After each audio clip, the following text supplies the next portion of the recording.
Bonjour madame, bonjour monsieur. Eh oui, c'est encore moi, Pierre Marcheseau, qui vient vous voir. Ceinturi 21, partenaire officiel du Tour de France 2017, et moi-même, votre cuisinier pour la journée, nous partageons ensemble avec vous un voyage culinaire. Chaque jour depuis le départ, à chaque étape, je me fais un plaisir de vous offrir mes meilleures recettes régionales.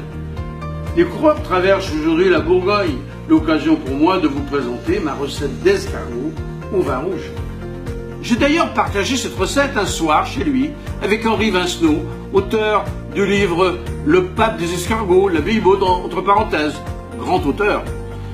Pour cette recette, puisque c'est de ça qu'on parle aujourd'hui, il vous faudra 2 douzaines d'escargots déjà cuits, environ 150 grammes par personne, 50 grammes d'échalotes ciselées, 50 centilitres de vin rouge. Attention, nous sommes en Bourgogne, alors ne mettez pas n'importe quoi, hein.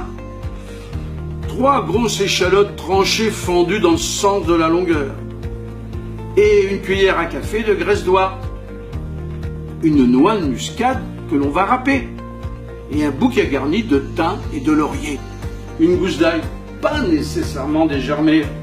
30 grammes d'oignons ciselés. Une cuillère à café de fond de veau lié. 200 grammes de beurre. Du bon beurre de vos pâturages quand même.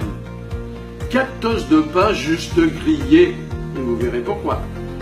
Du poivre, on peut même dire des poivres et des mélanges de baies, comme le baies rose qu'on passera au moulin. Et maintenant, il est temps de passer à la préparation et à la réalisation du plat.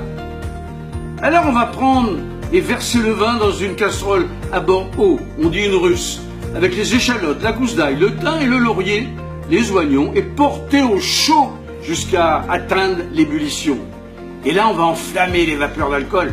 Mais attention, en dehors du feu, sinon elle risque de s'accrocher et de faire du caramel amer.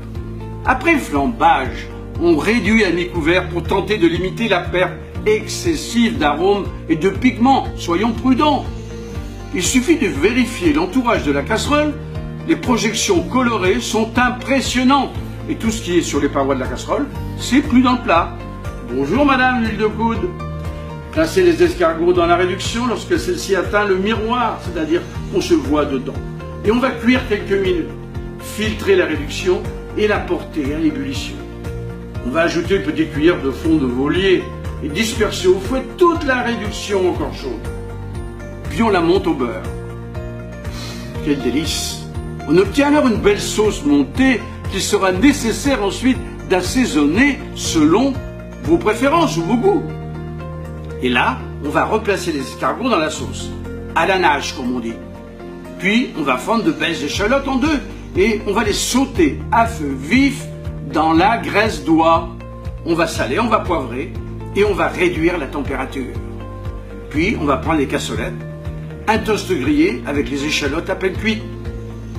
Et on va servir ce plat comme ça. Petit détail quand même, mais bon à savoir, les escargots ont été achetés frais. Il faut d'abord les faire dégorger plusieurs heures dans de l'eau salée et vinaigrée. Ensuite les rincer. Et ensuite encore plusieurs fois dans de l'eau fraîche pour éliminer toutes les mucosités et supprimer également l'extrémité noire qu'il y a au bout de la chair d'escargot. Ça s'appelle le cloaque. Et il faudra ensuite les cuire dans un bouillon corché pendant 2 heures. Si vous voulez les servir dans leur coquille, il faudra également faire bouillir les coquilles dans de l'eau additionnée de cristaux de soude. On mettra à peu près, pour votre information, une cuillère à soupe par litre d'eau. Puis on va les égoutter et les laver plusieurs fois à l'eau claire pour les rincer, puis les faire sécher au four. Et maintenant, dites-moi, on vous a tout dit? Tout dit sur la cuisson des escargots? Eh bien, moi, le chef Pierre Marcheseau, il me reste à vous souhaiter un bon appétit. Cette recette est disponible en téléchargement sur le lien ci-dessus. Alors ne vous en privez pas. Moi, Pierre Marcheseau, je vous dis merci de m'avoir écouté et à demain.